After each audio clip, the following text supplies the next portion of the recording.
Recording in progress. Baiklah, bismillahirrahmanirrahim. Assalamualaikum warahmatullahi wabarakatuh. Sebelumnya, perkenalkan nama saya Safira Ramadhani dengan NPM 2508 1080 11 00070. Saya merupakan praktikan dari kelas praktikum metode statistika shift C dengan asisten lab Bang Rahmatul Fauzi dan Bang Izul Akrami. Pada kesempatan kali ini, saya akan mempresentasikan hasil studi kasus saya tentang materi selang kepercayaan, uji hipotesis, regresi linier sederhana, dan analisis seragam atau yang sering disebut dengan ANOVA.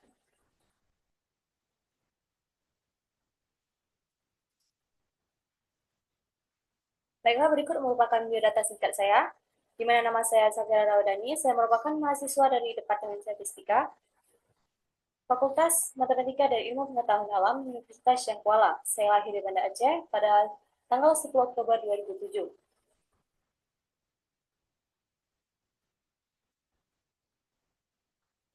Baiklah, berikut merupakan materi laporan yang akan saya sampaikan.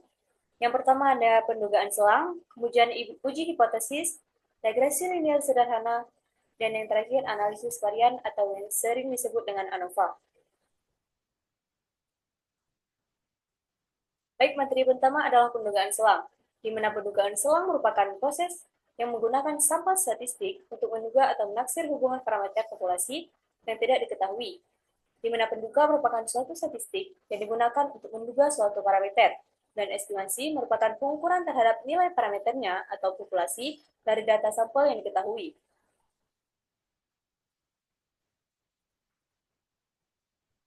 Berikut merupakan jenis-jenis pendugaan selang, di mana ada pendugaan rata-rata, pendugaan dua rata-rata, dan pendugaan proporsi. Pendugaan rata-rata atau sering disebut dengan selang kepercayaan merupakan selang di mana suatu parameter akan berada. Untuk pendugaan selang, rumusnya adalah sebagai berikut, di mana sampel besar atau sampel yang lebih dari atau sama dengan 30 menggunakan uji Z, dan sampel kecil yang merupakan sampel yang lebih kecil daripada 30 menggunakan uji T. Dan untuk proporsi, diumumkan dengan rumus proporsi sama dengan X sampel per banyaknya data, di mana rumus yang digunakan adalah proporsi adalah uji Z, seperti yang dilihat pada gambar berikut. Kemudian ada pendugaan dua rata-rata, di mana kita menghitung dengan menggunakan varians, di mana rumus dari sigma X bar 1 dikurang dengan sigma X bar 2 merupakan akar dari varians 1 per dengan banyak data 1 ditambah dengan varians 2 per banyak data 2. Berikut merupakan contoh soal dengan tingkat kepercayaan 95%. Diketahui, data rata-rata lama sekolah menurut Kabupaten atau Kota Provinsi Aceh tahun 2024. Hitunglah rata-rata, standar deviasi, dan estimasi selang kepercayaan berdasarkan data di bawah ini. Dengan tingkat kepercayaan 95% dan interpretasikan hasilnya. Berikut merupakan penyelesaiannya. Ini adalah output dari RStudio, di mana gambar pertama merupakan output rata-rata dan standar deviasi data perkiraan lama sekolah. Yang kedua merupakan output estimasi selang kepercayaan rata-rata lama sekolah pada tingkat kepercayaan 95%, di mana berdasarkan output tersebut dapat dipercaya bahwa 95% dari nilai rata-rata 9,743043 dan standar deviasinya sebesar 1,141691. Perkiraan lama sekolah pada Provinsi Aceh tahun 2024 berada pada selang 9,249339 hingga 10,236748.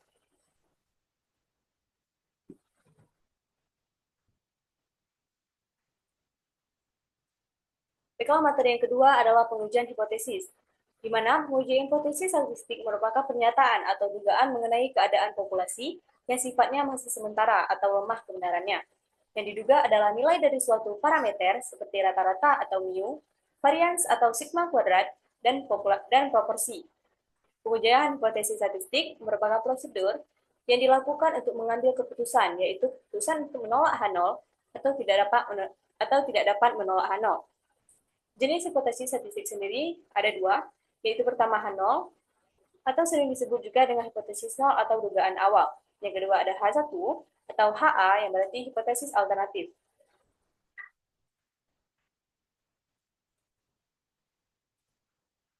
Baik, di sini ada dua pengujian hipotesis. Yang pertama pengujian hipotesis sampel tunggal, dan yang kedua ada pengujian hipotesis dua sampel. Gimana? Yang pertama jenis pengujian hipotesis.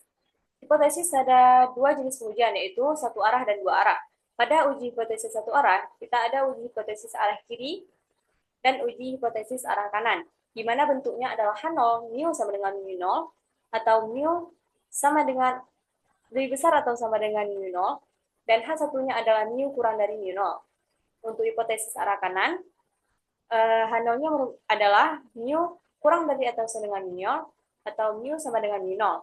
Untuk H1, mu lebih dari mu0, atau mu lebih dari mu0. Yang kedua adalah uji hipotesis dua arah, di mana H0, mu sama dengan mu0, dan H1 mu tidak sama dengan mu0. Berikut merupakan rumusan hipotesis sampel tunggal, di mana sama seperti yang tadi, di mana sampel besar yang lebih dari atau sama dengan 30 menggunakan uji Z, dan untuk sampel kecil yang kurang dari 30 menggunakan uji T. Di mana rumusnya adalah X bar dikurang dengan mu0 per sigma per akar N, di mana sigma merupakan standar deviasi, mu merupakan rata-rata dari populasi, X bar merupakan rata-rata dari sampel, dan N merupakan banyak data. Berikut merupakan daerah kritis atau daerah penolakan. Apabila penolakan dilakukan dua arah, maka dia akan memiliki daerah penolakan di kiri dan di kanan. Jika hanya pengujian satu arah, dia akan memiliki pada salah satunya.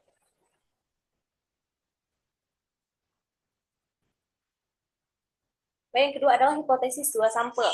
Hipotesis dua sampel digunakan untuk membandingkan dua kelompok data dengan tujuan untuk melihat apakah data ada perbedaan yang signifikan antara keduanya.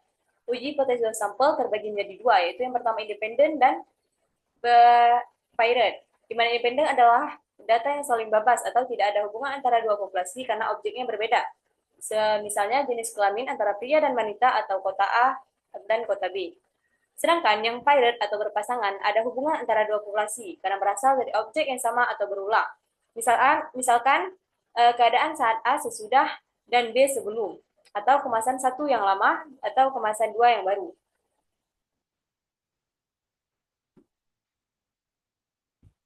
Berikut merupakan rumusan hipotesis dua sampel, yang dimana jika data lebih besar atau sama dengan 30, kita menggunakan uji Z, dan ketika data kurang dari atau tidak kurang dari 30, kita menggunakan uji T. Di mana X bar merupakan rata-rata sampel, dan N merupakan jumlah sampel, SP merupakan pendugaan gabungan, varians populasi, S kuadrat merupakan varians, dan D merupakan selisih dua sampel, dan D bar merupakan rata-rata selisih dua sampel. Berikut merupakan langkah-langkah pengujian hipotesis, di mana pertama kita akan menemukan hipotesis yaitu H0 dan H1, yang kedua kita menentukan taraf nyata, yang ketiga kita menentukan daerah kritis atau daerah penolakan, yang keempat kita menentukan statistik uji, yang dimana data besar menggunakan uji Z dan data kecil menggunakan uji T. Yang kelima, kita menentukan keputusan menolak H0 atau tidak dapat menolak H0. Yang terakhir, kita menentukan kesimpulan dari keputusan yang telah kita buat. Berikut merupakan contoh soal uji hipotesis sampel tunggal, di mana menurut data dari Badan Pusat Statistik atau BPS, rata-rata lama sekolah di Provinsi Aceh pada tahun 2023 tercatat 9,66 tahun. Sebuah lembaga pendidikan di Kabupaten Benar Meriah ingin mengetahui apakah rata-rata lama sekolah siswa di kabupaten tersebut berbeda secara signifikan dari rata-rata provinsi.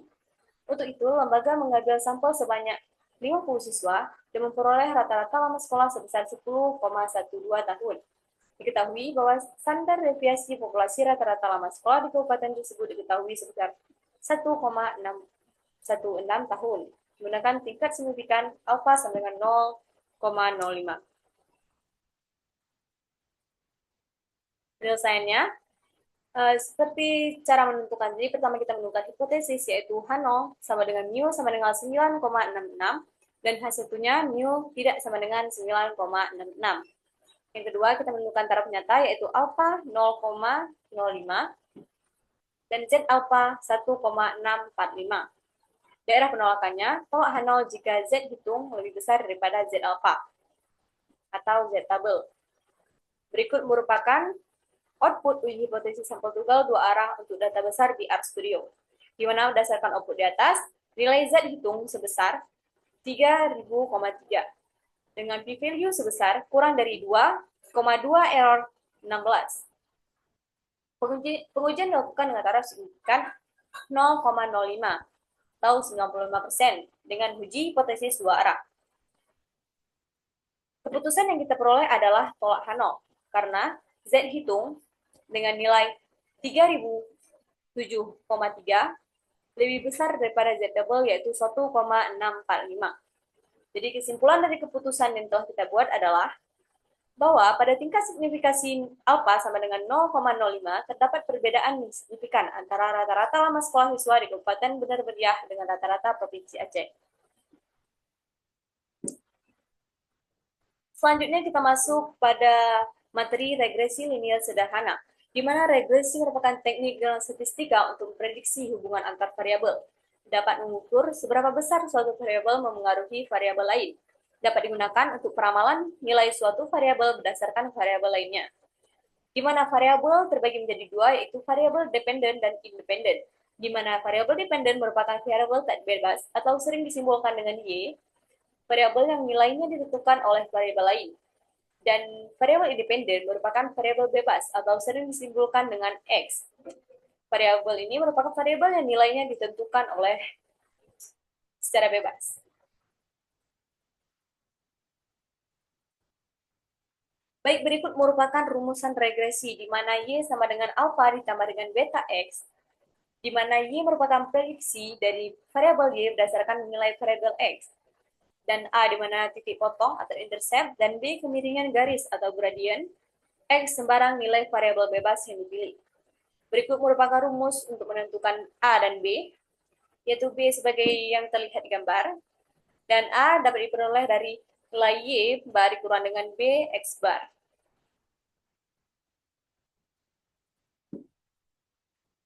Dan korelasi. Korelasi merupakan ukuran statistik untuk mengetahui sejauh mana hubungan antar dua variabel. Dapat mengetahui arah hubungan yang terjadi berbanding lurus jika positif, berbanding terbalik jika negatif. Nilai korelasi berkisar antara min 1 sampai dengan 1. Berikut merupakan rumus koefisiensi korelasi, dan berikut korelasinya, yang posisi korelasi akan garis regresinya akan menuju dari kiri bawah ke kanan atas. Itu merupakan korelasi positif. Jika garis korelasi berada dari kiri atas ke kanan bawah, itu merupakan korelasi negatif. Dan jika tidak ada garis transisi, maka tidak ada korelasi.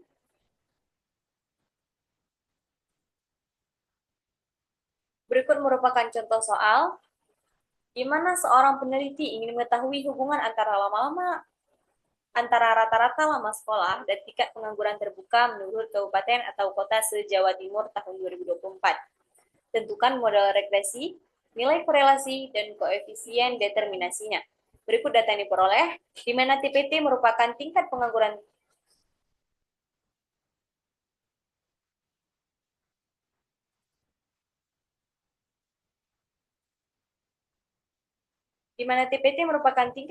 terbuka dan RLM merupakan rata-rata lama sekolah. Berikut penyelesaiannya, di mana pertama kali kita akan menentukan dulu variabel yang mana variabel X dan variabel Y. Pada soal tersebut terdapat variabel X di mana rata-rata lama sekolah atau kita singkat dengan RLM, dan variabel Y merupakan tingkat pengangguran terbuka atau kita singkat dengan TPT.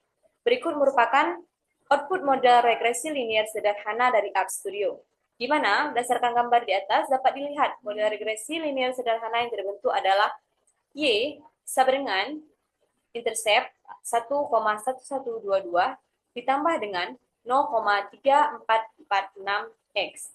Hal ini berarti setiap bertambahnya masa sekolah satu satuan, maka jumlah tingkat pengangguran terbuka akan bertambah sebanyak 0,3446, serta Saat nilai rata-rata lama sekolah sama dengan 0, maka tingkat pengangguran terbuka diperkirakan sebanyak 1,1122.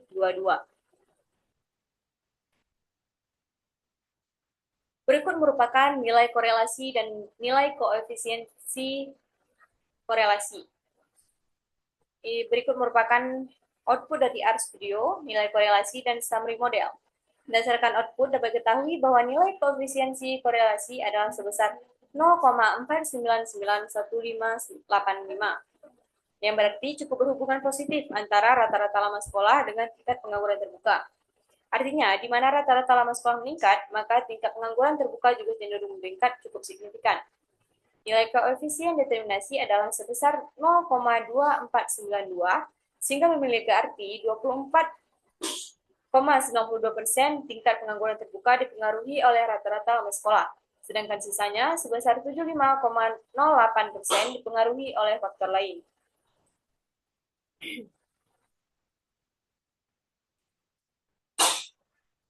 Baiklah, kita masuk dalam materi terakhir, yaitu analysis of variance, atau analisis seragam, atau yang sering disebut dengan ANOVA. ANOVA merupakan prosedur atau uji hipotesis dengan membandingkan rata-rata mu dari 3 atau lebih populasi sel sekaligus, di mana H0-nya merupakan semua rata-rata 3 populasi adalah sama. Sedangkan H1 merupakan semua rata-rata 3 populasi adalah tidak sama, atau ada perbedaan, meskipun hanya pada salah satunya. Berikut merupakan pengertian dari ANOVA, yang merupakan suatu prosedur hipotesis yang membagikan K populasi untuk menguji kesamaan varians, ada atau tidak adanya efek treatment, dan kesamaan rata-rata. Uji analisis seragam dilakukan dengan menggunakan distribusi F, di mana tujuannya untuk mengetahui apakah ada pengaruh yang berbagai kriteria yang diuji terhadap hasil yang diinginkan. Berikut merupakan analisis seragam ANOVA satu arah. ANOVA kualifikasi satu arah merupakan ANOVA yang didasarkan pada pengamatan satu kriteria.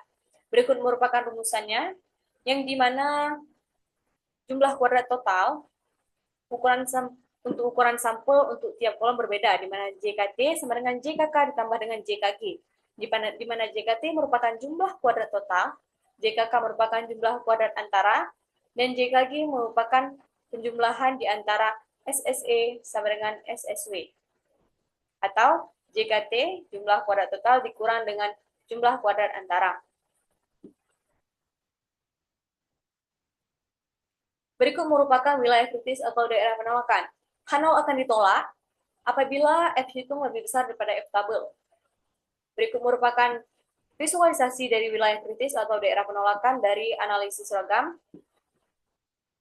Baiklah, selanjutnya kita masuk dalam contoh soal, di mana seorang peneliti ingin mengetahui apakah frekuensi gempa yang berbeda memberikan pengaruh signifikan terhadap 8 pulau yang ada di Indonesia.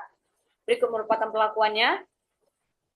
Frekuensi gempa kecil kurang dari 4, dan menengah antara 4 sampai dengan 5, besar lebih dari 5. Dan ini merupakan responnya.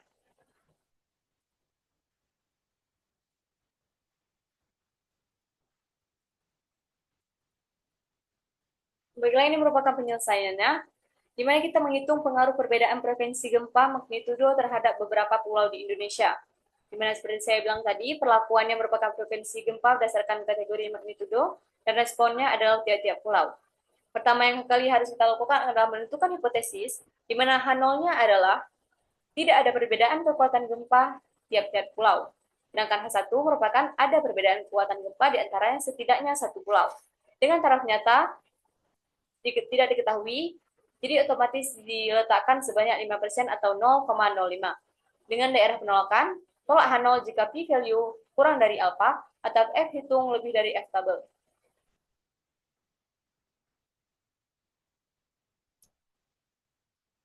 Berikut merupakan penyelesaian di mana statistik uji yang keluar dari software RStudio berupa berikut, dan di-remove kepada tabel ANOVA sebagai berikut, di mana sumber keragaman terdiri atas perlakuan galat dan total, di mana derajat bebas sebesar 2 dan galat sebesar 20, jumlah kuadrat seperti berikut, dengan F hitung sebesar 8,5511 dan P-value sebesar 0,0021.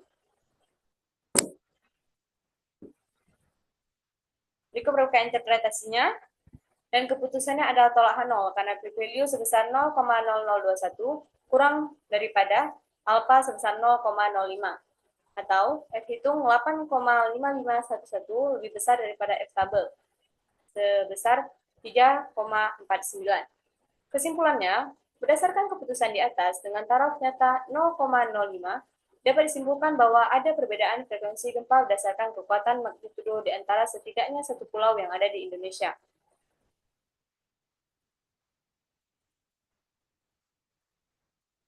Baik, mungkin itu yang dapat saya sampaikan. Lebih dan kurang saya mohon maaf. Wabillahi taufiq wal hidayah. Wassalamualaikum warahmatullahi wabarakatuh.